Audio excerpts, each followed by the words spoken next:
السلام علیکم ورحمۃ اللہ وبرکاتہ۔ الحمد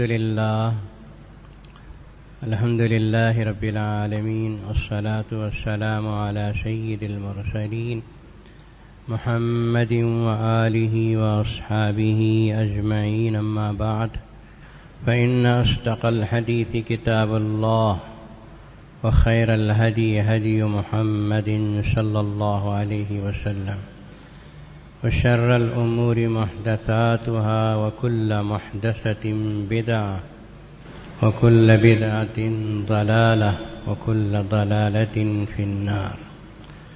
قال الله تبارك وتعالى: أعوذ بالله من الشيطان الرجيم، بسم الله الرحمن الرحيم، والحافظين فروجهم والحافظات والذاكرين الله كثيرا والذاكرات أعد الله لهم مغفرة وأجرا عظيما، صدق الله مولانا العظيم۔ محترم حاضرین،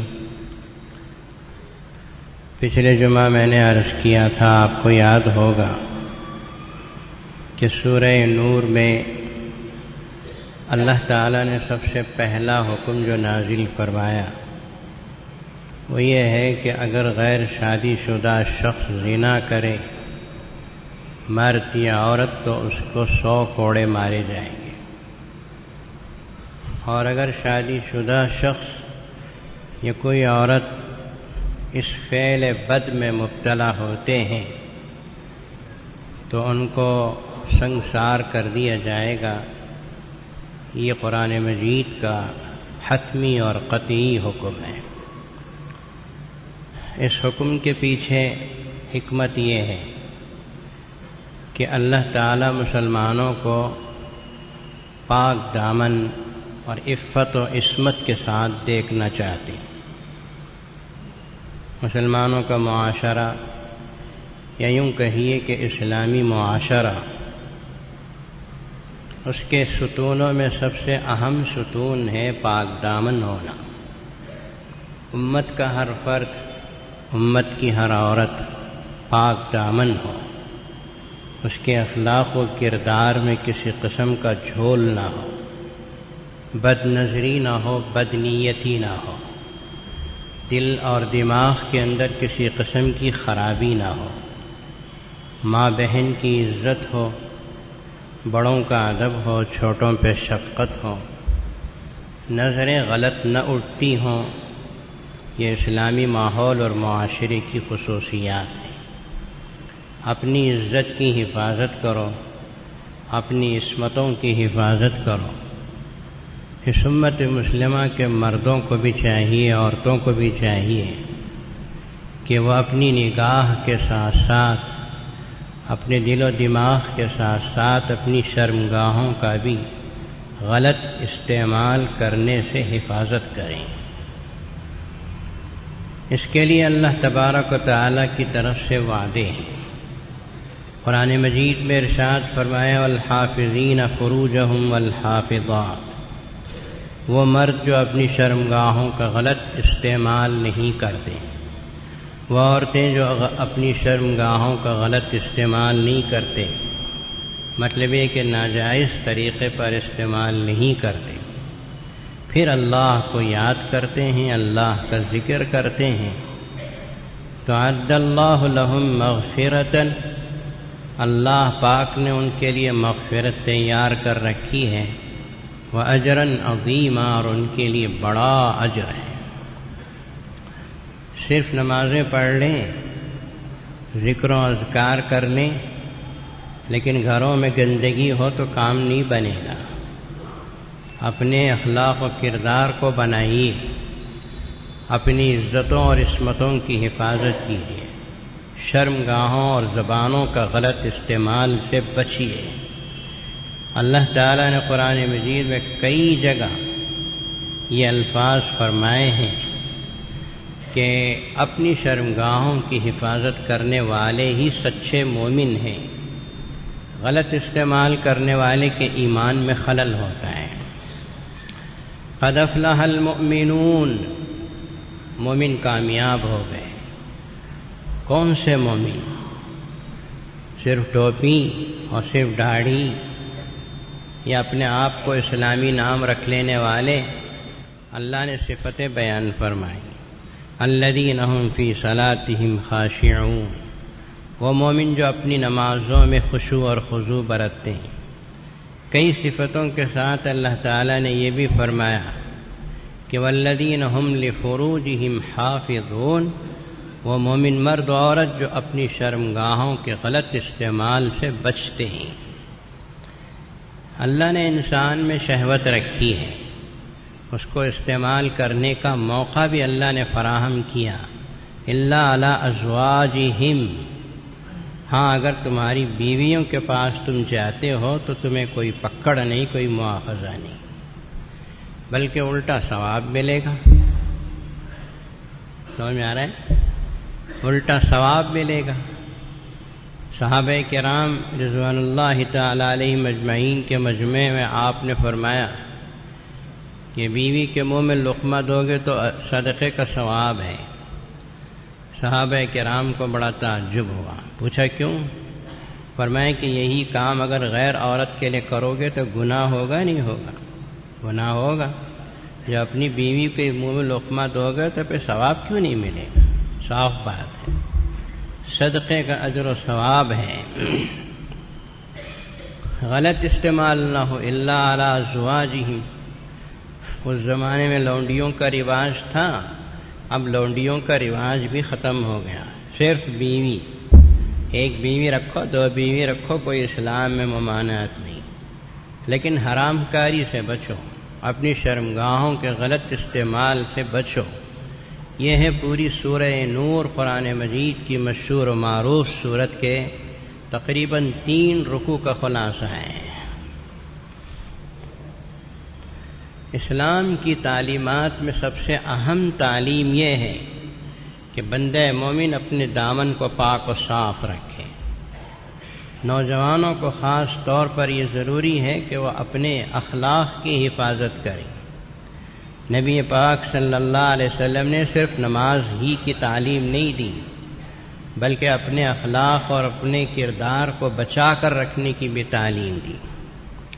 شہنشاہ ہرقل نے، جو روم کا بادشاہ تھا، شہنشاہ تھا، اس نے ابو سفیان سے، جو اس وقت مسلمان نہیں تھے، ان سے پوچھا کہ ذرا یہ بتاؤ کہ تمہارے پیغمبر محمد صلی اللہ علیہ وسلم جو نبوت کا دعویٰ کرتے ہیں کس بات کی تعلیم دیتے ہیں، ان کا کیا کہنا ہے؟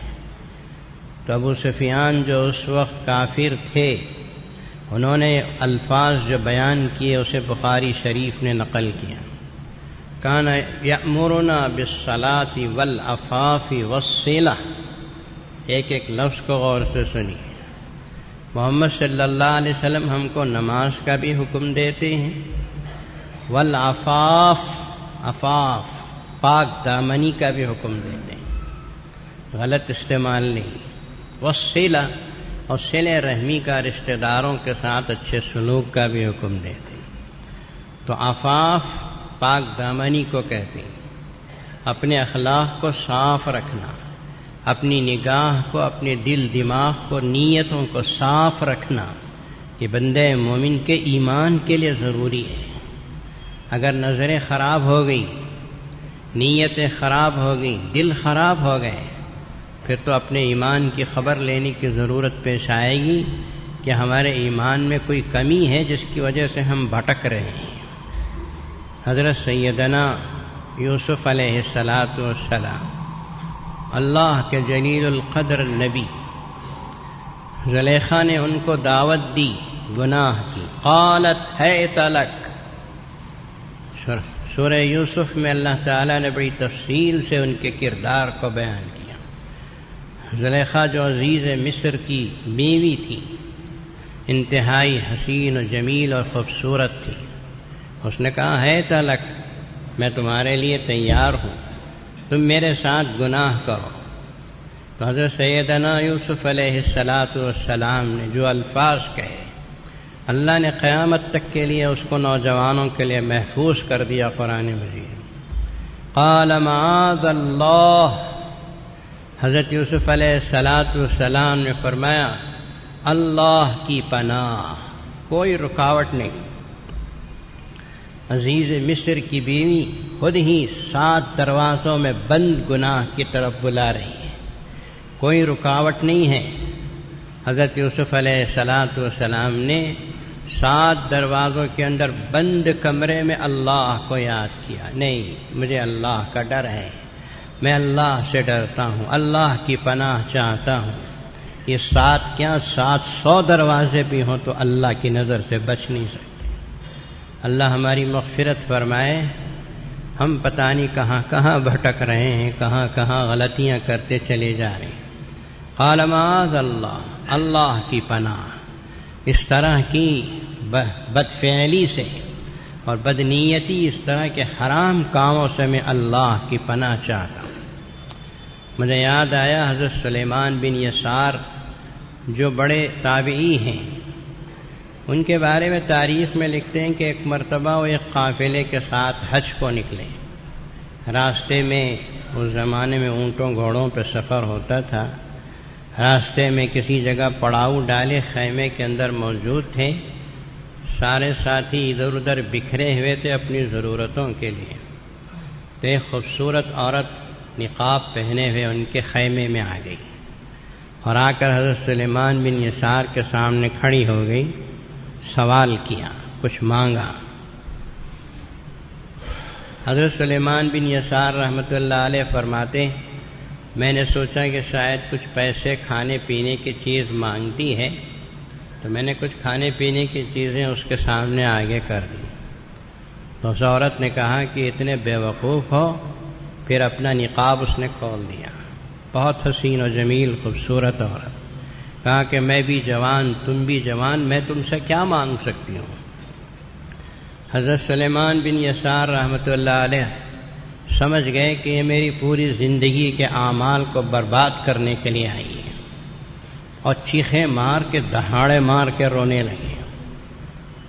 اتنا زور سے روئے کہ وہ عورت حیران و پریشان ہو کے خیمے سے باہر چلی گئی اور بھاگ گئی۔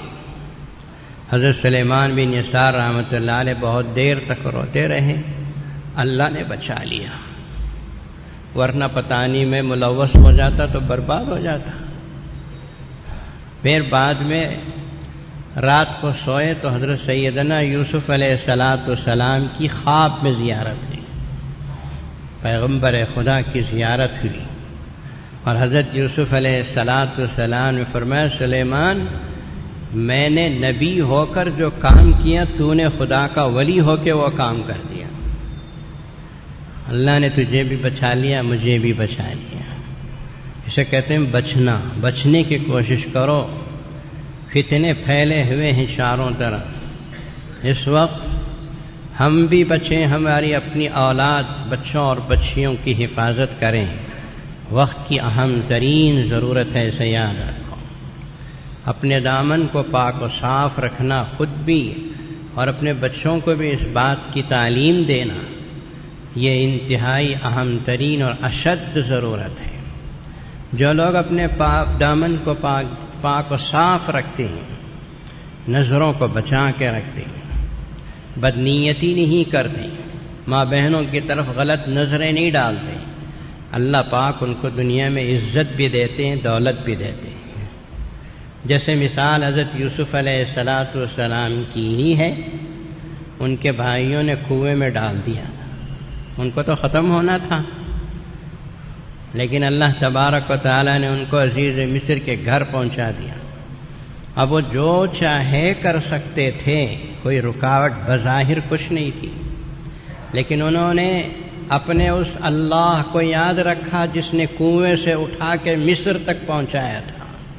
اپنے اللہ کو یاد رکھنا چاہیے، جو ہمیں قوت و طاقت دے رہا ہے، کھلا رہا ہے، پلا رہا ہے، جیسے یوسف علیہ السلام نے یاد رکھا، اپنے اللہ کو یاد رکھا۔ فرمایا قال معاذ اللہ، اس کی وجہ سے اللہ نے ان کو مصر کا بادشاہ بنا دیا۔ کہاں وہ کنویں میں پڑا ہوا مجبور و بے بس و لاچار بچہ، اور کہاں مصر کی بادشاہت۔ تعز من تشاء و تذل من تشاء، یہ اللہ پاک کے لیے معمولی بات ہے۔ جو اللہ کو ڈر کے چلتے ہیں اللہ تعالیٰ ان کو ایسے ہی نوازتے ہیں۔ ہم نے بچپن میں بہت پڑھا، بہت سنا کہ ایک طالب علم کتابیں لے کے مدرسے کو جایا کرتا تھا، نوجوان طالب علم۔ اس زمانے میں کھانے پینے کا انتظام نہیں تھا مدارس میں، اپنے گھروں سے جاتے تھے، پڑھتے تھے، واپس آتے تھے۔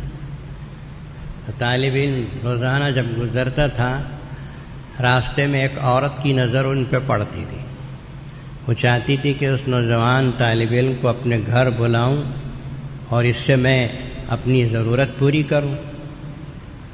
ایک مرتبہ اپنی خادمہ سے، نوکرانی سے کہا کہ اس طالب علم کو خط پڑھنے کے بہانے گھر لے کے آؤ۔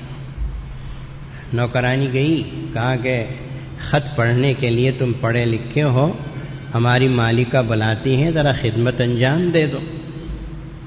تو یہ طالب علم سیدھے سادے اندر گئے تو اس عورت نے جو دولت مند تھی دروازہ بند کر لیا اور کہا کہ تم مجھ سے زنا کرو ورنہ میں چیخ اور چلا کر تم کو بدنام کر دوں۔ کیا کریں گے؟ آپ ہوتے تو کیا کرتے؟ کسی کے ذہن میں کچھ سجائی دیتا ہے؟ لیکن اللہ جسے بچانا چاہتے ہیں اسے سجائی دے دیتے ہیں۔ اس طالب علم نے دیکھا کہ اگر اس کی ضرورت پوری کروں تو میرا پاک پروردگار ناراض ہو جائے گا، اور اگر نہ کروں تو میں مفت میں بدنام ہو جاؤں گا۔ انہوں نے کہا اچھا چلو ٹھیک ہے، میں تمہارے ساتھ بدفعلی کے لیے تیار ہوں، ذرا پیشاب کو جا کے آ جاؤں۔ اندر گئے، پاخانہ کیا، پورا پاخانہ جسم پہ مل کے آ گئے۔ کوئی ناک میں باس تک لینے تیار نہیں، لیکن انہوں نے اپنا ہی پاخانہ اپنے جسم پہ مل کے باہر آئے۔ اس عورت نے جو دیکھا کہ یہ تو بدبودار بن گئے، پورے جسم پہ پاخانہ مل کے آ گیا، تو زور سے لات مار کے دروازے سے باہر نکالا، چل نالائق مردود کہیں کا۔ اب یہ خوش طالب علم گیا، ندی کے پاس گیا، نہایا دھویا، کپڑے دھوئے، پاک و صاف کیا، اور اس دن تو سارا سبق کا وقت چلا گیا۔ دوسرے دن جب سبق میں پہنچا تو لوگ طالب علم کی طرف دیکھ دیکھ کے اس طرح ناک سے سانس کھینچ رہے تھے اور کہہ رہے تھے بھئی یہ کون سی خوشبو ہے جو تم نے لگا رکھی؟ طالب علم نے سوچا کہ میں نے تو بہت اچھا نہایا، کیا ان کو میرے پاخانے کی بو آ رہی ہے جس کی وجہ سے یہ مذاق کر رہے ہیں؟ سارا دن لوگ کہتے رہے تم نے کیا خوشبو لگا رکھی ہے، کیسی خوشبو ہے جو تمہارے جسم میں؟ طالب علم کچھ نہیں کہہ سکا، وہ سمجھ رہے تھے بیچارے کہ شاید میرے جسم پہ میں نے جو ملا تھا اس کی بدبو آ رہی، وہ مذاق کر رہی۔ دن گزر گیا، رات کو آ کے سوئے تو رات کو رسول اللہ صلی اللہ علیہ وسلم خواب میں تشریف لائے اور ارشاد فرمایا کہ تمہارے جسم سے بو نہیں آ رہی، جنت کی خوشبو آ رہی ہے۔ تم نے جو اللہ کا ڈر کرتے ہوئے اپنے پاخانے کو جسم پہ ملا، اللہ کی نافرمانی سے بچنے کے لیے اللہ اتنا خوش ہوئے ہیں اس سے کہ تم جب تک دنیا میں زندہ رہو گے تمہارے بدن سے جنت کی خوشبو آتی رہے گی۔ میرے نوجوان دوستو، اللہ کا خیال کرو، اللہ سے ڈرو۔ موبائل فون میں ننگی تصویریں، انٹرنیٹ پہ غلط قسم کی تصویریں، آج بربادی کا زمانہ ہے۔ فون سے کیا کیا نہیں ہو جا رہا، بہت کچھ بربادی ہو رہی ہے۔ بچاؤ اپنی اولاد کو، اپنے بچوں اور بچیوں کو۔ یہ پاک دامن نہیں رہ سکتے جب تک کہ ان کے ہاتھ میں فون رہے گا۔ یہ اخلاق و کردار کی بلندیوں پہ نہیں پہنچ سکتے جب تک کہ ان کے ہاتھ، جن تک کہ ان کی انگلیاں انٹرنیٹ کے اوپر پھرتی رہیں گی۔ صحیح استعمال الگ بات ہے، جب غلط استعمال ہوتا ہے تو پھر تو بربادی کے ساز و سامان طوفان آ جاتے ہیں۔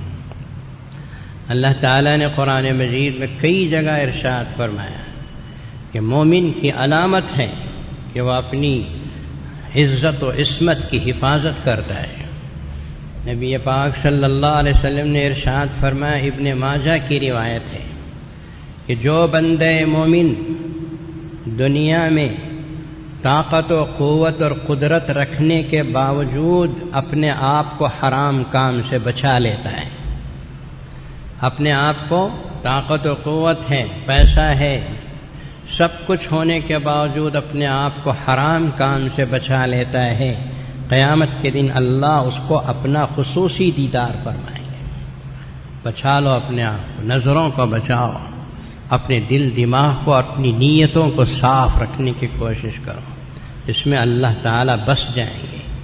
اور اگر اس میں دنیا کی چھوٹی سی کوئی خوبصورت لڑکی کی فوٹو نظر آ گئی، اس کی طرف چلے گئے، دنیا میں کوئی عورت خوبصورت نوجوان نظر آ گئی، بار بار گھورنے لگے، پھر تو ایمان گیا، ایمان غارت ہو گیا۔ نبی پاک صلی اللہ علیہ وسلم نے ارشاد فرمایا، جو شخص، یہ اصل میں حدیث قدسی ہے جس میں اللہ ارشاد فرماتے ہیں کہ جو شخص مجھے ڈرتے ہوئے اپنی نظر کی حفاظت کرتا ہے، میں اس کے دل کے اندر ایمان کی ایسی حلاوت پیدا کروں گا کہ جس کو مرتے دم تک وہ محسوس کرے۔ یہ ہے رسول اللہ صلی اللہ علیہ وسلم کا فرمان کہ اپنی نظر کی حفاظت، اپنی نیت کی حفاظت اور اپنے آپ کی حفاظت، یہ جب تک نہیں ہوگا اس وقت تک ایمان کے اندر کبھی بھی مزہ نہیں آ سکتا، اسے اچھی طرح یاد رکھیے۔ نبی پاک صلی اللہ علیہ وسلم نے ارشاد فرمایا، قیامت کے دن جب کہ عرش کے سائے کے علاوہ کوئی سایہ نہیں ہوگا، سورج سوا نیزے پر ہوگا، انسانوں کے بدن سے پسینہ نکل کر اتنا پسینہ ہوگا جتنے آدمی کا گناہ ہے تو اس پسینے میں وہ ڈوبتا رہے گا، ایک اللہ پاک کا عرش کا سایہ ہوگا اور کوئی سایہ نہیں۔ اس سائے میں 7 قسم کے انسانوں کو اللہ پاک جگہ دیں گے، ان میں سے ایک نوجوان وہ بھی ہے جسے کسی دولت والی، خوبصورت حسن و جمال والی عورت نے دعت کو امرأۃ، گناہ کی طرف بلایا، اس نوجوان کی زبان سے نکلا، انی اخاف اللہ، یہ الفاظ رسول ہیں صلی اللہ علیہ وسلم، اس نوجوان کی زبان سے نکلا، میں اللہ سے ڈرتا ہوں، میں تیرے پاس نہیں آ سکتا۔ اللہ پاک اسے عرش کے سائے میں جگہ دیں گے، تو بڑی عزت کے قابل ہے، تو مجھ سے ڈرتا تھا نا، تو عزت کے قابل ہے، میرے عرش کے سائے میں تو آ جا۔ اپنے آپ کو ان میں شامل کرنے کی کوشش کرو جن کو اللہ تعالیٰ عزت و اکرام اور استقبال کریں اور عرش کے سائے میں جگہ دیں کہ تم یہاں آؤ، یہاں آؤ، تم تو یہاں بیٹھنے کے قابل ہو۔ اللہ کا خوف، انی اخاف اللہ، اللہ کا خوف ہو، اللہ کی خشیت ہو، گھروں کے اندر بے پردگی، گھروں کے اندر دیور بھابھی کا پردہ نہیں، بہنوی سالی کا پردہ نہیں، کتنی غلطیاں ہو رہی ہیں امت مسلمہ میں جس کی وجہ سے گھروں میں نحوست چھا گئی ہے۔ یہ سب چیزیں اللہ کے عذاب کو اور اللہ تعالیٰ کی لعنتوں کو دعوت دینے والی چیز ہیں، ان سے اپنی حفاظت کرو، ان سے بچنے کی کوشش کرو۔ نبی کریم صلی اللہ تعالیٰ علیہ وسلم کے صحابہ کرام رضوان اللہ تعالیٰ علیہم اجمعین اس سلسلے میں بڑے باکمال تھے۔ انہوں نے اللہ کے نبی صلی اللہ علیہ وسلم کی تعلیمات کو اس درجے لیا کہ آپ کی تعلیمات پر عمل کیا اور دنیا کی ہر چیز کو ٹھوکر مار دی۔ حضرت مرثد بن المرثد ایک مشہور و معروف صحابی ہیں رضی اللہ عنہ، ان کے بارے میں تاریخ میں لکھتے ہیں، روایتوں میں آیا کہ ان کو اللہ کے نبی صلی اللہ علیہ وسلم نے مکۃ المکرمہ سے جب آپ حج فرما کر مدینہ واپس ہوئے تو ان سے کہا کہ تم سارے لوگ ہجرت کر کے آ رہے ہیں، جو کمزور قسم کے لوگ مکے میں ہیں ان کو لے کر مدینہ آنے کا تم انتظام کرو۔ تو یہ رہ گئے وہاں مکے میں، سب جتنے لوگ جانا چاہتے تھے، کسی کو سواری کی ضرورت، کسی کو پیسے کی ضرورت، ان کے لیے انتظامات کرتے رہے، جب سب ختم ہو گئے تو انہوں نے بھی مکے سے مدینے جانے کا ارادہ کیا۔ مکے سے نکلے، جیسے ہی مکۃ المکرمہ سے حدود سے نکلے تھے، ایک عورت سے ملاقات ہوئی جس کا نام عناق لکھا ہے تاریخ میں، اور کہتے ہیں کہ یہ عورت زمانے جاہلیت کی فاحشہ عورت تھی، اور پرانے تعلقات تھے حضرت مرشد رضی اللہ تعالیٰ عنہ کے۔ جاہلیت میں تو کوئی عیب نہیں تھا، کوئی بھی مرد کسی کے پاس بھی چلا جائے، جاہلیت میں کوئی عیب نہیں تھا کہ کوئی بھی مرد کسی بھی عورت کے پاس چلا جائے۔ تو حضرت مرشد کے اس کے تعلقات تھے عناق عورت کے ساتھ۔ اس عورت نے دیکھا تو حضرت مرشد کو پہچان لیا، مرشد میم رے سے دال صحابی کا نام ہے۔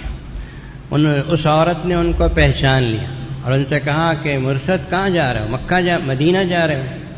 آج رات ہمارے ساتھ رہ جاؤ۔ اس نے دعوت گناہ دی، پرانے تعلقات جاہلیت میں تھے، آج کی رات ہمارے پاس رہ جاؤ۔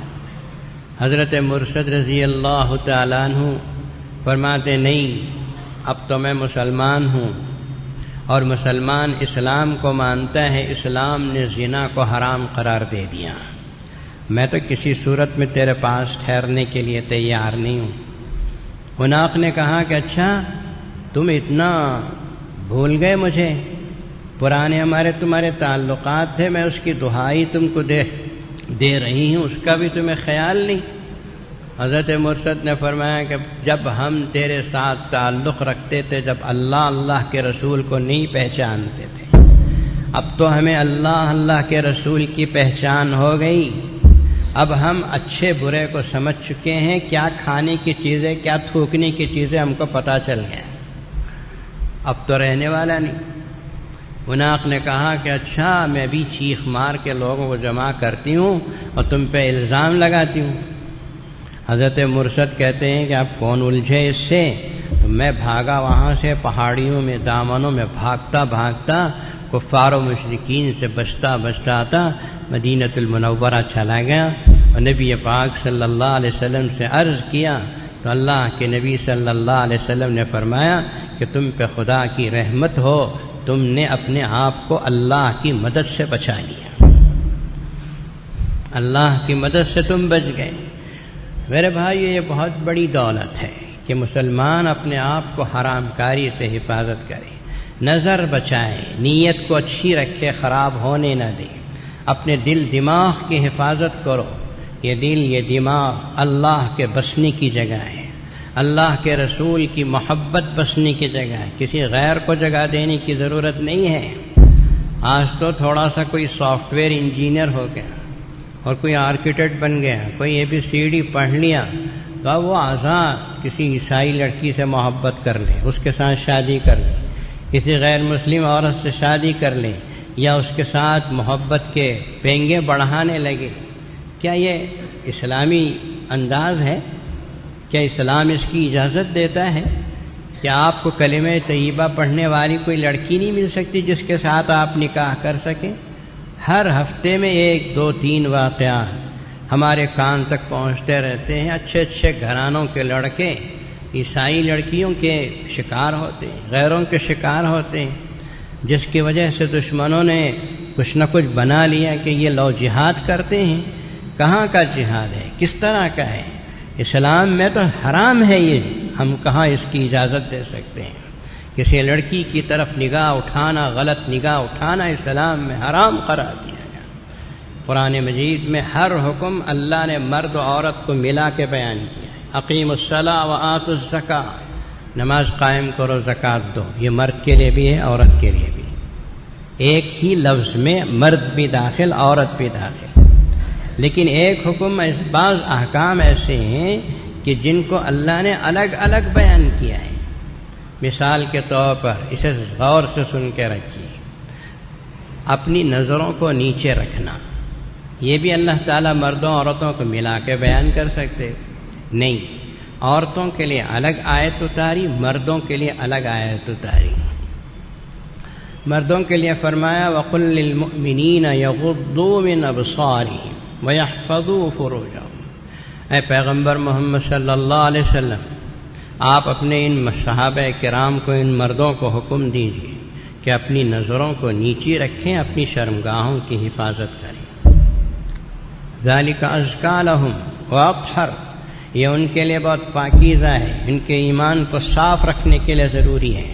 ان اللہ خبیر بما یصنعون، یہ جو کچھ کے کرتے ہیں اللہ پوری طرح باخبر ہے۔ یہ مت سمجھو کہ اللہ تعالیٰ قفل لگا لینے، دروازہ بند کرنے سے اللہ کی نظر سے کچھ چھپ گیا۔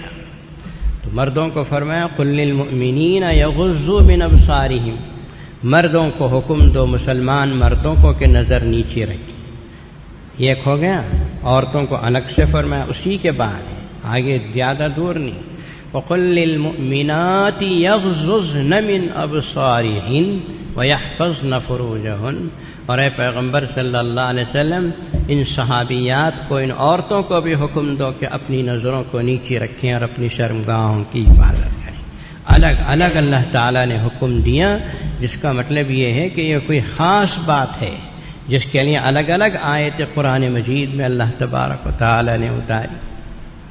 آپ نے اگر اسلامی تاریخ پڑھی ہو تو آپ کو پتہ ہوگا کہ شہر انطاکیہ جو عیسائیوں کے ہاتھ میں تھا، وہ فتح ہوا، حضرات صحابہ کرام رضوان اللہ تعالی علیہم اجمعین، عیسائیوں کی آبادی تھی، حضرات صحابہ نے اس کو فتح کر لیا۔ اللہ کے نبی صلی اللہ علیہ وسلم کے صحابہ ایک ایک حکم کے اوپر اپنی جان دینے والے۔ امیر لشکر نے دیکھا کہ شہر انطاکیہ تو فتح ہو گیا، لیکن عیسائیوں نے ایک بڑی زبردست چال چلی۔ وہ چال یہ تھی کہ من مسلمان صحابہ کرام کو جو نوجوان ہیں اور بہت دنوں سے اپنے گھروں سے دور ہیں، اپنی بیویوں سے دور ہیں، ان کو برباد کرنے کا ایک ہی راستہ ہے کہ ان کے سامنے خوبصورت عورتوں کو لے لو، پھسل جائیں گے۔ نوجوان صحابہ کرام تھے، ان کے سامنے عورتیں لا لو۔ چنانچہ انطاکیہ کے عیسائیوں نے یہ حکم دیا، جس گھر کے اندر خوبصورت نوجوان لڑکی ہو وہ بن سج کر سور کر انطاکیہ کے روڑوں پہ آ کے کھڑے ہو جائیں، اور جو بھی مسلمان کریں کوئی رکاوٹ اس کے لیے نہ ڈالیں۔ اب آ کے کھڑی ہو گئی عورتیں، خوبصورت عورتیں۔ اب کون بچائیں؟ تاریخ پڑھ کے دیکھیے، غیر مسلم بھی تاریخ جب پڑھتا ہے تو حیران رہ جاتا ہے۔ امیر لشکر نے اعلان کیا وَقُلْ لِلْمُؤْمِنِينَ يَغُضُّوا مِنْ أَبْصَارِهِمْ وَيَحْفَظُوا فُرُوجَهُمْ، مسلمانوں قرآن مجید کی اس آیت کو یاد کر لو کہ اللہ کا حکم ہے کہ مسلمانوں کو چاہیے کہ اپنی نظروں کو نیچی رکھیں۔ اب جو شہر انطاکیہ میں مسلمان داخل ہوئے تو ادھر بھی نوجوان لڑکیاں کھڑی، ادھر بھی نوجوان لڑکیاں کھڑی ہیں، اور اللہ کے نبی کے صحابہ، مقدس صحابہ انطاکیہ کے اس کونے سے اس کونے تک چلے گئے، لیکن کسی کی نظر زمین سے اوپر نہیں اٹھی۔ کہتے ہیں کہ بہت سی لڑکیوں نے ایمان قبول کر لیا، کہا کہ ایسے نوجوان تو آج تک ہم نے نہیں دیکھے، ہم جیسے خوبصورت عورتوں کو ایک نظر نہیں ڈالا انہوں نے۔ کیا مذہب ہے ان کا؟ کون سا کلمہ ہے جو یہ پڑھتے ہیں کہ ان کے سامنے اعلان کر دیا گیا قل للمؤمنین یغضوا من ابصارہم؟ ان کا مذہب جھوٹا نہیں ہو سکتا۔ عورت سے کون بچتا ہے؟ وہی بچتا ہے جس کے دل میں اللہ، اللہ کے رسول کی محبت ہو۔ اس شہر سے اس شہر کے اس کونے سے اس کونے تک چلے گئے، کسی کی نگاہ نہیں اٹھی، اور جب یہ انطاکیہ فتح کر کے مدینۃ المنورہ آئے تو مدینے والے پوچھنے لگے بھئی انطاکیہ شہر کیسا ہے، اس کی عمارتیں کتنی اونچی ہیں، کتنی بڑی ہیں، اس کے عمارتوں کا انداز کیا ہے؟ ہوتا ہے نا، ایک ایک انداز الگ الگ ہوتا ہے۔ لوگ ہم سے پوچھتے ہیں مدینے میں 80/2 میں مدینہ کیسے تھا؟ تو اس طرح لوگوں نے پوچھا انطاکیہ شہر کے بارے میں کہ عمارتیں اس کی اونچی، بہت مشہور شہر تھا۔ تو صحابہ کرام نے کہا کہ ہم نے نظر اٹھائی تو نہ دیکھتے کہ عمارت لمبی ہے یا چھوٹی ہے، ہم نے تو نظر ہی نہیں اٹھائی، اس لیے کہ ادھر لڑکیاں کھڑی تھیں، اور ہم نے اپنے آپ کی حفاظت کے لیے ہمارے امیر المومنین نے آیت پڑھ دی قل للمؤمنین یغضوا من ابصارہم ویحفظوا فروجہم۔ بس جو نظریں نیچی گئیں تو نہ بلڈنگ کو دیکھا، نہ کسی عمارت کو دیکھا، کون سی عمارت چھوٹی ہے، کون سی عمارت اونچی ہے، کچھ بھی نظر نہیں۔ میرے بھائیو یہ معاشرہ ہے مسلمانوں کا، بس ایسا معاشرہ پیدا کرنے کی ہم کوشش کریں۔ آج کل بہت بربادی ہے، موبائل فون ہے، اس میں آپ کو ننگی تصویریں آتی ہیں، آپ کے بچے کے ہاتھ میں آپ نے موبائل دے دیا، یوں سمجھو ناک سانپ دے دیا ہے۔ ابھی ہم نے 2-3 دن پہلے جامعہ العلوم کے پہلی جماعت سے لے کر 7ویں جماعت تک کے بچوں کے والدین کو دعوت دی تھی، پیرنٹ ڈے جسے کہتے ہیں نا، پیرنٹس ڈے، بچوں کو دعوت دی کہ آؤ بات کرنے کے لیے، تو بچوں کے والدین آئے۔ لائبریری ہال بھلا ہوا تھا، جامع مسجد کے ذمہ داروں کے ساتھ میں نے ان کو خطاب کیا اور میں نے کہا کہ دیکھو اپنے بچوں کو موبائل سے، ٹی وی سے اور انٹرنیٹ سے دور رکھو، ان 3 چیزوں میں ننگی عورتوں کے علاوہ کچھ نہیں ہے۔ اسے یہودی بھی مانتے ہیں، یہودی جو اسلام کا کٹر دشمن ہے وہ بھی مانتا ہے کہ ان میں بربادی کے علاوہ کچھ نہیں ہے۔ یہ مسلمانوں کو کیوں سمجھ میں نہیں آ رہا؟ موبائل فون لے کے آپ بیٹھ جائیں، پوری دنیا کی فحاشی آپ کو اس میں بیٹھے جگہ مل جائے گی۔ آپ کو پتہ ہے نہیں ہے؟ کہاں ہیں آپ؟ سو رہے ہیں؟ اپنے بچوں کو بچاؤ، بچیوں کو بچاؤ۔ بلاتے ہیں، لڑکیوں کو لڑکیں کے فون آتے ہیں، لڑکوں کو لڑکیوں کے فون اور میسیج آتے ہیں، ایم ایس آتے ہیں۔ کون بچائے ہمارے ان بچوں اور بچیوں؟ نہیں، کوئی نہیں۔ ہم اور آپ اللہ کی مدد لے کر ہم اور آپ بچا سکتے ہیں۔ بچے کے ہاتھ میں فون مت دو، فون مت دو۔ انٹرنیٹ رکھ کے چلانا چاہتے ہیں تو بازو بیٹھ کے کتنا چلانا ہے، کیا ضرورت ہے، پوری کر کے ختم کرو۔ اپنے بچوں کو اپنی خبروں کا چراغ بنانا ہے تو حفاظت کرنا پڑے گا، معاشرہ اسلامی بنانا پڑے گا۔ اور اگر خبر میں جا کے رونا ہے تو جو چاہے کرو، کون منع کرتا ہے؟ خبر میں رونے کا ارادہ ہے؟ کون ہے جو اس طرح کرے گا؟ اپنے بچوں کی حفاظت کرو میرے بھائیوں، آج سب سے بڑی چیز وہی ہے۔ بچوں کی حفاظت نہیں کرو گے تو کل کو رو گے۔ ایک بہت ہی بہترین خاندان کا شخص میرے پاس آ کے کہتا ہے کہ میرا بیٹا عیسائی لڑکی کی محبت میں گرفتار ہو گیا، اب میں کیا کروں؟ میں نے کہا اپنا سر دیوار سے مار کے پھوڑ لو، اور کیا کر سکتے؟ آپ نے اپنے بچے کی حفاظت نہیں کی، اب پوچھ رہے ہیں کیا کروں؟ اللہ تعالیٰ اس امت کو توفیق دے، اللہ تبارک و تعالیٰ ہمارے بچوں اور بچیوں کی حفاظت فرمائے، اسلامی ماحول میں پلنے کی توفیق دے، اور ہمیں اور آپ کو اپنے دامن کو غلط کاموں سے بچائے رکھنے کی توفیق دے۔ انشاءاللہ اور بھی کچھ باتیں ہیں جو آپ کے سامنے عرض کریں گے۔ اللہ ہم سب کو عمل کرنے کی توفیق عطا فرمائے۔ حضرات، جہاں تک بابری مسجد کا معاملہ ہے، آپ حضرات نے دیکھا کہ آج فیصلہ سنایا جانے والا تھا، اب اور چند دن کے لیے ٹل گیا، 1 ہفتے کے لیے ٹلا یا 28 تاریخ کو آئے گا۔ بہرحال جب بھی فیصلہ آئے گا، آپ حضرات نے سن لیا، ہماری طرف سے بھی آیا تھا اخبار میں بیان کہ ہمیں اور آپ کو چاہیے کہ الہ آباد کا فیصلہ آخری نہیں ہے، آپ سن کر رکھیں۔ الہ آباد کا فیصلہ ہمارے حق میں ہوا تو فریق آخر سپریم کورٹ کو جائے گا، ان کے حق میں ہوا تو ہم سپریم کورٹ کو جائیں گے۔ سپریم کورٹ کا دروازہ تو کھلا ہے، اس سے تو کوئی رکاوٹ نہیں۔ تو یہ اس فیصلے پر کسی بھی قسم کے رد عمل کو آپ ظاہر نہ کریں۔ خاص طور پر نوجوانوں سے ہماری گزارش ہے، مسجد کے حق میں فیصلہ ہو گیا، چلو اللہ کا شکر ہے، اللہ کا احسان ہے، مانگیے اللہ سے کہ اللہ مسلمانوں کی لاج رکھ لے، عزت رکھ لے، سمجھے؟ مانگو اللہ سے۔ مسجد کے حق میں فیصلہ ہو گیا، اللہ کا شکر ہے، جلسے نہیں کرنا، جلوس نہیں کرنا۔ جلسے جلوس کرو گے تو شریروں کو موقع ملے گا۔ ہندوستان کی تاریخ بتاتی ہے، ہندوستان کی تاریخ بتاتی ہے کہ مسلمان جب خوشی مناتا ہے تو اس کو رونے کے لیے مجبور کیا جاتا ہے۔ اس لیے جلسہ جلوس مت کرو، جو کرنا گھر کے دروازہ بند کر کے کرو۔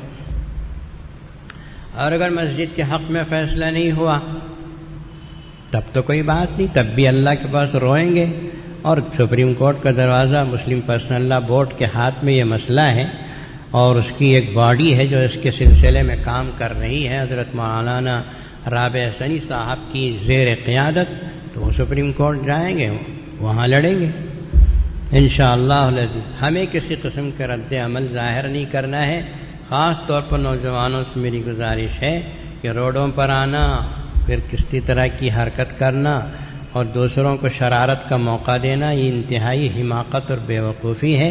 ایسا ہرگز ہونے نہ دیں، بلکہ میں کہوں گا کہ جس دن فیصلہ ہو گھروں میں آرام سے بیٹھ جاؤ، باہر ہی مت آؤ۔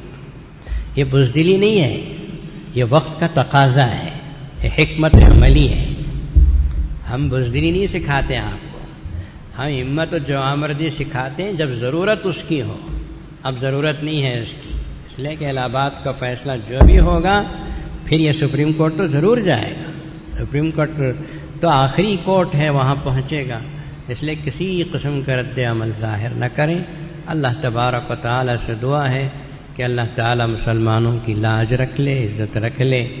بیت المقدس کو اللہ تبارک و تعالیٰ اسرائیل کے ہاتھوں سے آزاد کرائے، اور بابری مسجد کے سلسلے میں بھی اللہ پاک سے خیر کی، عافیت کے فیصلے کی ہم دعا کرتے ہیں، اور یہ بھی ساتھ میں دعا کرتے ہیں کہ اللہ تبارک و تعالیٰ مسلمان مردوں، عورتوں، نوجوان عورتوں اور عورتوں کی عزتوں اور عصمتوں کی اللہ تعالیٰ حفاظت فرمائے، اور اللہ تعالیٰ ان کی کو ہر قسم کی نظر بد سے اور پریشانیوں سے ان کی حفاظت فرمائے۔ محترم حاضرین، جامع العلوم جامع مسجد آپ حضرات کی ممنون احسان ہے۔ جیسا کہ میں نے کہا، جامع علوم شعبہ عربی کھل چکا، پیر کے دن اسباق شروع ہو جائیں گے، اور پھر جامع علوم بنی کپا جہاں رمضان کی چھٹیوں کے بعد ابھی میں 4 شنبے کو گیا تھا تو وہ بھی کھل چکا ہے۔ سارے کام جو رمضان المبارک میں رکے ہوئے تھے سب الحمدللہ شروع ہو چکے ہیں۔ یہ تعلیمی نظام جو جاری ہے، اللہ تبارک و تعالی آپ کو جزائے خیر دے کہ اس کے پیچھے آپ حضرات کی مدد و نصرت و اعانت ہے۔ اللہ تعالیٰ اس کو شرف و قبولیت عطا فرمائے۔ اللہ اس کو قبول فرما کر ہم کو اسلام سے، دین سے وابستہ کر دے، ہمارے بچوں کو دنیا کے پھیلے ہوئے فتنوں سے حفاظت فرمائے، اور اچھے اخلاق، اچھے کردار کا مالک بنائے، صالح اولاد بنائے، اور مرنے کے بعد ہم سب کے لیے ذریعہ نجات بنائے۔ وآخر دعوانا الحمدللہ رب العالمین۔